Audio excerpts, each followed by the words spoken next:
527, and Congressman Yarmuth is going to take your phone calls as well. Good morning, Congressman. Good morning, Dan. Great to have you here. Good, nice to be here. If I were a Republican in Congress, I'd say, why aren't you there, as opposed to being here? Well, you might ask them when the last time when they controlled Congress for 12 years that they worked in August. I mean, in 200 years of Congress, August has always been a recess month. Right. We don't go on vacation. Most of us are back in our districts working, which is what I'm doing. Right. And the way I look at it, I'd rather be here talking to my constituents than talking to myself on the floor of the House when nobody else is there. Okay. So the question then is, why are they there? They want to force a vote, right? This is they're grandstanding, of course, and a lot of what we do is theatrical, and everybody understands that. What they want to do is they want to vote on a wide package of energy reform proposals, many of which we've actually voted on and already passed. Mm-hmm. The reason that we're not ready to take a vote is it's not just about offshore drilling. They want to provide a lot of different tax incentives for various things, tax breaks, and we're for a lot of those. The difference is when we passed those, we tried to take the tax breaks away from the oil companies in order to pay for them. Okay. They don't pay for them. So the proposals they want to vote on are proposals that would dramatically increase the federal deficit. Mm-hmm. And we say we aren't ready to quite do that. We want to pay for them, even though we agree on, which is the good thing. Right. We agree on a lot of the initiatives that we should be trying in the energy field. Well, and as you talk about oil prices. You talk about every single poll that's out there right now. People are concerned about the economy. You've had a long history of public service, and you've been in Congress now for a while. Did you ever guess that we would be faced with a lot of the challenges that we are facing nationally, but especially here in Kentucky? No, but what's happened is we made a decision as a country over the last 25 years or so that we were going to deregulate a lot of the economic activity in our country. Mm-hmm. Some of it we should have, some of it we shouldn't have.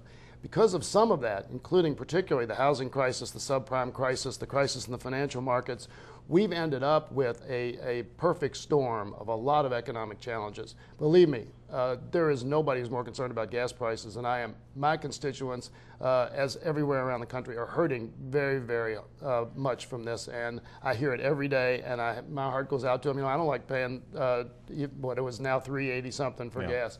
It is hurting the economy, it's hurting businesses, it's hurting nonprofit groups, it's hurting virtually everybody. Mm-hmm. The answer, we have proposals and we've put them forward that we think can lower the gas prices now. Mm-hmm. But we also have to have a long-term perspective. We can't do either one. Fortunately, both Republicans and Democrats agree on that. Right. We have to have two different perspectives. Well, if you talk to your opponent in the race coming up in November, Ann Northup, she primarily blames you, I think single-handedly, for the gas prices on your shoulders. And, right. And with the approval rating of Congress as well, what's the answer to that? Well, first of all, she was in Congress for 10 years. During those 10 years, we actually were subjected to the Bush-Cheney energy policy, mm-hmm. which has basically been exactly what the big oil companies wanted to do. Mm-hmm. In 2005, when Ann Northup was in Congress, she voted to give the oil companies an $18 billion a year tax break. Mm-hmm. That's the policy we're living with. I've been in Congress for 19 months. It's nice that she thinks I'm powerful enough to have changed the entire world energy picture in that short period of time. I think I'm that talented, but I think most people would understand that I'm not. Well, you have been voted the new outstanding member of Congress, right, so you've got to throw that in there as well. Yeah. All right, well, and Ann is going to be here next Tuesday right. to talk a little bit about her positions as well. Right now we do have a phone call. John from Louisville, good morning. Yes. Your question, please. Yes, my question is, actually it's a three-parter, and I'm going to make it real quick. Okay. One is, Mr. Yarmuth, why is it we're in a war that even if we win or don't win, we're never going to solve the terrorism problem, so that's a waste of taxpayer money. The other thing is, I sent you a letter or a call about the food situation, about tomatoes and stuff, about the poison that we had or the scare of the, whatever that was in the tomatoes. Anyhow, right. I talked about that, and I said, why can't we control the food incoming into the country better, because it seems like a waste. Terrorists could destroy us just by putting our food supply and water supply in trouble. Mm-hmm. And then the other things that we do that are silly, while we spend all this money on things that we need to be spending on energy when we don't do that now, and we need to get away from oil entirely. Why can't we do all that? All right, thanks, John. He's a concerned citizen. He's got a lot. He is, and he raises three good points. Yeah. He's absolutely right about the war in Iraq. We can't sustain it. We aren't doing anything there that is really effective right now. We have over the last few months seen a reduction in violence. That's a great thing, but we still haven't made any reconciliation. Or seen any reconciliation among the various interest groups in Iraq. We have much greater challenges in Afghanistan and Pakistan. We need to redirect our attention there. We can't afford to spend $150 billion a year in Iraq, particularly when, as we saw yesterday, the Iraqis now have an $80 billion surplus from their oil, and they're not paying for their own reconstruction. We are. So, you know, there are many of us who are working hard and who've worked hard since for my first day to try and get us to change policy in Iraq. Unfortunately, we're just going to have to wait till we get a new president to do that. And concerns with our food supply? Food supply, there's no question about it. As a matter of fact, one thing that we just did on a bipartisan basis was to reauthorize the Consumer Product Safety Commission, and we've empowered the FDA also to increase inspections, to clamp down on the imports from China and elsewhere, because we do have a safety challenge there. We provided the resources, and we're providing oversight, which was not done until the Democrats took over Congress last year. The Congressman is going to stay with us, but we're going to take a quick break. Your phone calls as well, though, 502-240-6527. Let's check out that WHAS 11 First Alert Storm Team forecast.